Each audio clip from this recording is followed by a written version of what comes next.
Assalamualaikum warahmatullahi.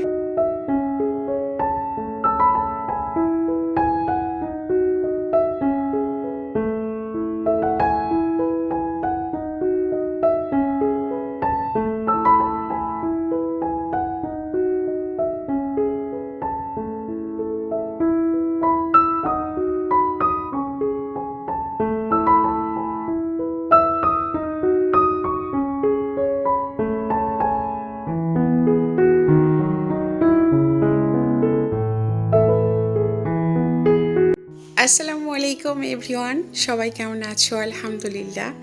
ঈদের এই সময়টা আল্লাহ অনেক ভালো রেখেছে। আশা করি আল্লাহ তোমাদেরকেও ভালো রেখেছেন এবং সুস্থ রেখেছেন। ঈদ মোবারক, ঈদ মোবারক, ঈদ মোবারক। সবাইকে জানাই ঈদের অনেক অনেক শুভেচ্ছা। ঈদ যদিও চলে গিয়েছে, 2 দিন হয়ে গিয়েছে, আর আমি ঈদের ব্লগটা আপলোড করতে দেরি করলাম। আসলে সময়টা কোনোভাবেই যেন ম্যানেজ করতে পারছিলাম না। এই জন্য আজকে তোমাদের সঙ্গে শেয়ার করেই ফেললাম আমার ঈদের ব্লগটা। আমি ঈদে কী করেছি এবং কী আয়োজন ছিল আমার ঈদটাকে ঘিরে, সেটাই তোমাদের সঙ্গে শেয়ার করলাম।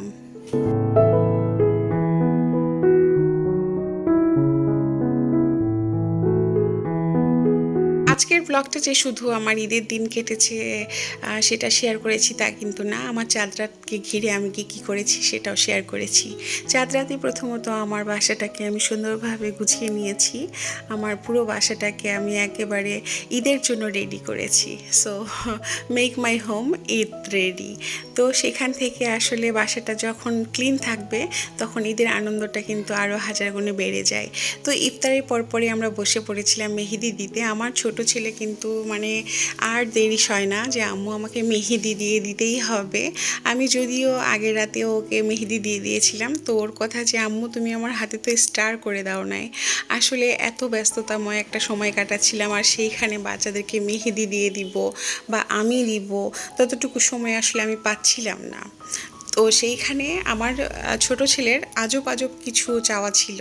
শেষ চাওয়া বলতে ক্লে দিয়ে বানানো এই পুতুলটার মতো তাকে মেহেদি দিয়ে দিতে হবে, বা BMW লোগো আছে গাড়ির সেটার ডিজাইন করে দিতে হবে, বা হচ্ছে যে ল্যাম্বরগিনির অদ্ভুত আমি কি এগুলো পারি। লাস্টে যাই হোক তাকে কনভিন্স করে তার হাতে নাম লিখে দিয়েছি। তারপরে আমি ভাবলাম যে আমি একটু দেই।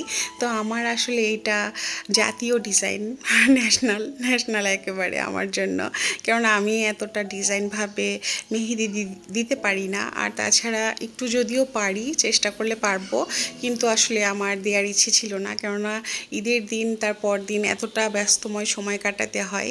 তো সেইখান থেকে আসলে আমি মেহেদিটা পুরো হাতে দিয়েছিলাম না।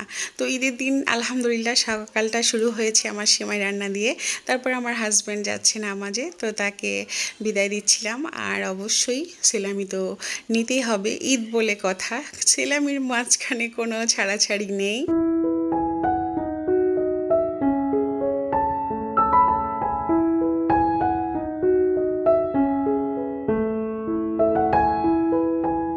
আমরা গৃহিণীরা বা আমরা বাসার বউয়েরা কিন্তু স্বামীর কাছ থেকে পর্যাপ্ত পরিমাণে সেলামি পাই, আর আলহামদুলিল্লাহ আমিও পেয়েছি। তো এখন বাচ্চাদের পালাটা ছিল।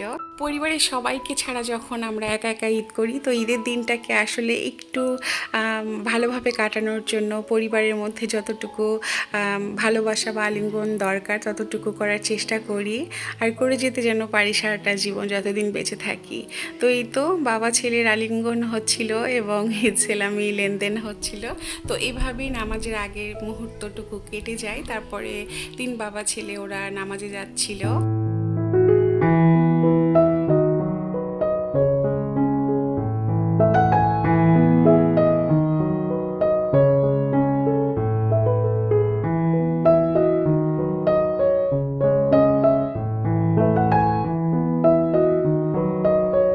মাশাল্লাহ আলহামদুলিল্লাহ, বাবা আছে দেখে হয়তো বা ঈদটা এতটা সুন্দর।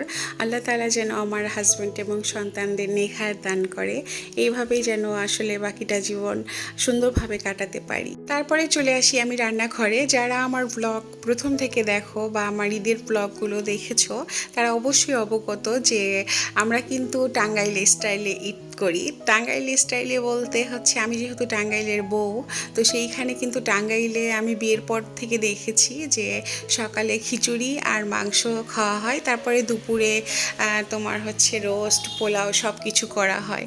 তো যখন থেকে আমার বিয়ে হয়েছে আজ অবধি বিয়েতে সব সময় সকালে মাংস আর খিচুড়িটা রান্না করে ফেলা হয়। এটাই আমাদের আসলে সকালের ব্রেকফাস্ট। আর বাবার বাড়ি আর শ্বশুর বাড়ির মধ্যে পার্থক্য এতটুকুই ঈদের আনন্দের, যে এখানে আসলে রান্নার একটু তফাৎ আছে। আমার বাবার বাড়িতে যেমন সেমাই, তারপরে হচ্ছে যে রুটি, এগুলো থাকলেই চলবে, এবং পোলাও মাংস রোস্ট এগুলো। বাট খিচুড়ি নট নেসেসারি, এটা যে ঈদের দিন খেতে হবে একেবারেই না। তো আজকে সেমাই আইটেম করেছিলাম একটু শুকনা বাদাম একদম আর কিশমিশ আর খেজুর দিয়ে, আর এটা করেছিলাম একেবারে কিশমিশ বাদাম ছাড়া। আমার বাচ্চারা সেগুলো খায় না, আর এটাতে তো ভয়ে ভয়ে কয়েকটা বাদাম উপর থেকে দিয়ে দিয়েছি যাতে একটু ভালো লাগে। আসলে বাচ্চারা না বাদাম বা কিশমিশ বা খেজুর কোনোটাই খায় না, এই জন্য সেমাইয়ের রান্নার ক্ষেত্রে একটু আমাকে সাবধানতা রাখতে হয়। তো বাচ্চারা নামাজ থেকে চলে আসার পরেই বলছিল যে আম্মু সেমাই খাবো।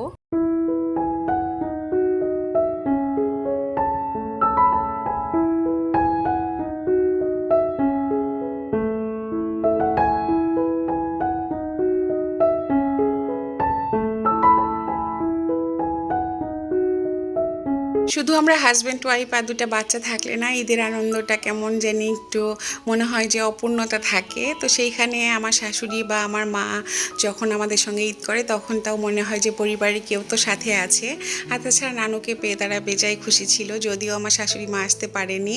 তো নানুর কাছ থেকেও সেলামি আদায় করা হয়েছে, আর আমি ওদেরকে দিয়েছি 100 টাকা। তো খুব আপসেট ছিল যে নানু দিল এত, আমার বাবা দিল এত, আর তুমি এত কম দিলে। ঈদ মোবারক, ঈদ মোবারক। সবাই কিন্তু ঈদ মোবারক জানাতে ভুলবেন না। আর সেলামিকে ঘিরেই কিন্তু ঈদের আনন্দ আমরা বাঙালিরা খুব সুন্দরভাবে অনুভব করি এবং এনজয় করি এই বিষয়টাকে। আমার ছেলে যেহেতু ছোট, তার মধ্যে আসলে এগুলো ভেতরে ধারণ করার জন্য আমি বড় ছেলেকে আগে থেকে টাকা দিয়ে দেই যে বাবা আজান তোমাকে সালাম দিলে তুমি বড় ভাই হও, তুমি অবশ্যই তাকে সেলামি দিবে। আর সেলামি সম্পর্কে আমার দুই বাচ্চা কোনো রকমই কোনো আসলে ইন্টারেস্ট ফিল করে না, বা তারাও এতটাও মানে জোর জবরদস্তি নেই যে দিতেই হবে। আমার বড় ছেলে যেহেতু এইবারে একটু বুঝেছে, গতবারেও যত সেলামি পেয়েছিল আমার হাতে দিয়ে দিয়েছিল, এবারেও দিয়েছে, কিন্তু তার একটা প্ল্যান ছিল দেখলাম। এবার একটু খেয়াল করে দেখলাম যে এইবারের সেলামিকে ঘিরে তার একটা প্ল্যান যে এটা করব সেটা করব, কলম কিনবো খাতা কিনবো। বাজে কিছু না, আলহামদুলিল্লাহ যে সেই কলম কিনবে, নানা রকম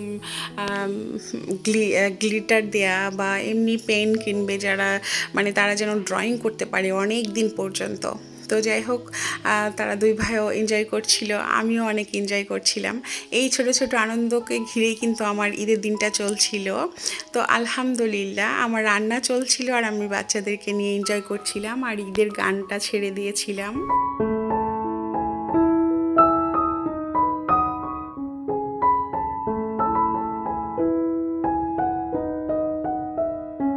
এতক্ষণ পর্যন্ত ধৈর্য ধরে যারা আমার ব্লগটা দেখছো তারা অবশ্যই জানতে চাচ্ছ যে ঈদের দিন কি এমন দুর্ঘটনা ঘটেছে। হ্যাঁ, আমিও কল্পনাও করেছিলাম না যে ঈদের দিনে এত বড় একটা দুর্ঘটনা ঘটে যাবে। তো অবশ্যই শেষ পর্যন্ত দেখো, তাহলে বুঝতে পারবে যে এত আনন্দময় মুহূর্তগুলোর মধ্যে কিন্তু একটা দুর্ঘটনা ঘটে গিয়েছে। আর যেহেতু ঈদ মোবারক গান বাজছিল আর আমিও ঈদ মোবারক বলছিলাম, যদিও আসলে গান বাজতেছিল দেখে আমি আমার ভয়েসটা দিতে পারিনি। তো ঈদটাকে কেন্দ্র করে কিন্তু আমার এরকম সুন্দর সময় কাটাচ্ছিলাম, আর এদিকেও কিন্তু গরুর মাংস রান্নাটা আমার কমপ্লিট।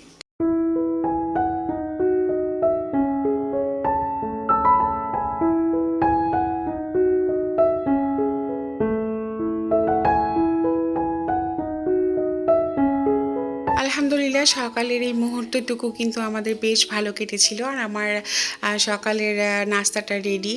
আমাদের সকালের নাস্তা বলতেই ছিল গরুর মাংস, আর হচ্ছে সেমাই তো আছেই, আর ছিল খিচুড়ি। তো খাওয়া দাওয়ার পরেই কিন্তু আমরা ফোন নিয়ে ব্যস্ত হয়ে পড়ি সবার সাথে ঈদ বিনিময় করার জন্য। আর তাছাড়া আমার দুইটা দেবর যেহেতু ইউরোপে থাকে, তারাও ফোন দিচ্ছিল, আর তাদের সঙ্গে আমার দুই বাচ্চাকে কথা বলাচ্ছিলাম। ফোনে তাদের কাকাকে পেয়ে আসলে তাদের অনেক খুশি, এবং কবে আসবে বা না আসবে, ঈদে খেয়েছে কি না, না খেয়েছে কি না, অনেক গল্প। আর আমি তো আমার শাশুড়ি, বড় ননদ, ছোট ননদ সবার সাথে, যাদের সাথে আনন্দ আপ্যায়ন করে নিয়েছি বা কথা বলে নিয়েছি, ভিডিও কলে কথা বলেছি। তো ঈদের দিনে অবশ্যই আসলে এটা করা উচিত। যারা আমাদের আত্মীয় স্বজন আছে তাদের সাথে কথা বলে নিলে খুব ভালো হয়। ঈদের শুভেচ্ছা কিন্তু সবাইকে না দিলে শান্তি লাগে না।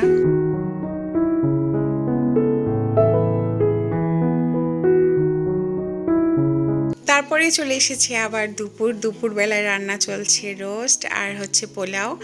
আর বাসার কিন্তু আমার হাজব্যান্ড ঘুমাচ্ছে, বাচ্চারা টিভি দেখছে, আর আমি রান্নাঘরে। তো আসলে রান্নাটা এমন একটা বিষয় যেটা আসলে আমরা গৃহিণীরা করে শান্তি না পেলেও খাওয়াতে কিন্তু অনেক শান্তি পাই। আর এই ফাঁকে ঘটে গিয়েছে দুর্ঘটনা। কখনো স্বপ্নেও কল্পনা করি নাই ঈদের দিনে এত বড় একটা দুর্ঘটনা ঘটে যাবে। আমার কন্যার যে শোপিস কর্নারটা আছে সেটা একেবারে ভেঙে চুরমার। আর এটা ভেঙেছে আমার ছোট ছেলে, বল মেরেছে ছুঁড়ে। মানে বাসার মধ্যে ফুটবল খেলা নিষেধ ছিল, তারপরেও আসলে বাচ্চারা মানে না। তো আমার ছোট ছেলে, ভাগ্যিস ওপরেরগুলা ঠিকঠাক আছে, আর নিচের এই এক পাল্লাটা ভেঙে একেবারে চুরমার। আমি ঈদের 2 দিন আগে জাস্ট আমার এই শোপিস কর্নারটাকে আমি অনেক সুন্দরভাবে সাজিয়েছি এবং পুরো ভিডিওটা শেয়ার করেছি। তোমরা যারা দেখোনি দেখে নিও। তো এইটা দেখে আমার যা খারাপ লাগছিল, আমি জাস্ট রেগে গিয়েছিলাম এই কারণে যে তোমাদেরকে নিষেধ করা হয়েছিল যে বাসার মধ্যে ফুটবল খেলবে না, আর এই যে আজকে এই দুর্ঘটনাটা। তো আসলে দুর্ঘটনা কখনো বলে আসে না, তো আমার খুবই খারাপ লেগেছিল।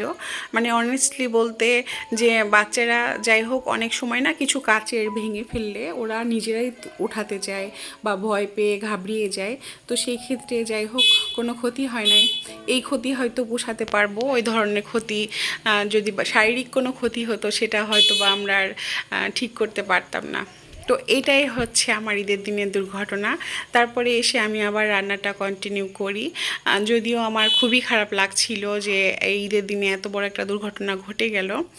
তো ভেবেছিলাম যে আজকে আর বাসার বাইরে বের হব না, কিন্তু সন্ধ্যাবেলা আসলে বাচ্চাদের মুখের দিকে তাকিয়ে কিন্তু নিজেদের মনে কি হচ্ছে বা নিজে কতটুকু ক্লান্ত বা সারাদিন একটা ধকল গিয়েছে সেগুলো মাথায় থাকে না। যেহেতু ঈদের দিন বাচ্চাদেরকে নিয়ে একটু বাইরে বের হতেই হয়। তবে বড় ছেলের আবদার ছিল সে 300 ফিটে যাবে, তবে আমরা ভেবেছিলাম যে না, এবার আর 300 ফিটে যাব না।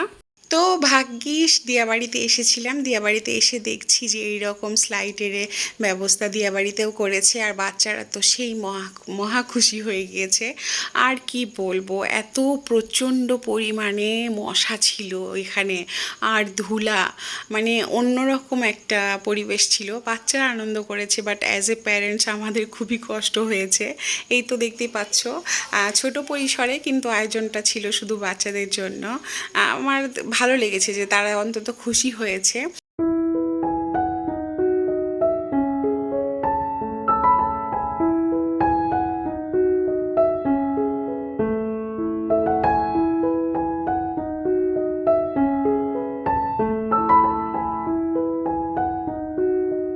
ঈদটাকে বড় পরিসরে উদযাপন করা বা ছোট পরিসরে উদযাপন করা, বিষয়টা কিন্তু তখনই সার্থকতা আসে যে ঈদটাকে পরিপূর্ণভাবে এনজয় করা। তো আলহামদুলিল্লাহ, আসলে যতটুকুই পেরেছি না কেন আমি চেষ্টা করেছি যেন সুন্দরভাবে কাটাতে পারি।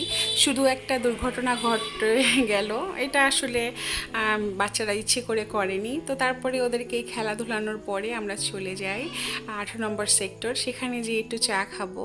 আর এখানে এসে এসে দেখি যে অনেকেই এসেছে।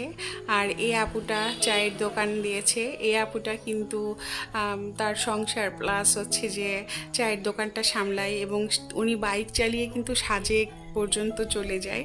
তো ওনার গল্প শুনছিলাম, খুবই ভালো লেগেছে। তো এই তো আমরা চা খাচ্ছি। হ্যাঁ, এটাই ছিল আমার ঈদের দিনের তো চাঁদ রাতকে ঘিরে আমার কাটানো দিনগুলো। তো তোমরা ভালো থেকো, দেখা হবে নেক্সট ব্লগে। আজকের জন্য আল্লাহ হাফেজ।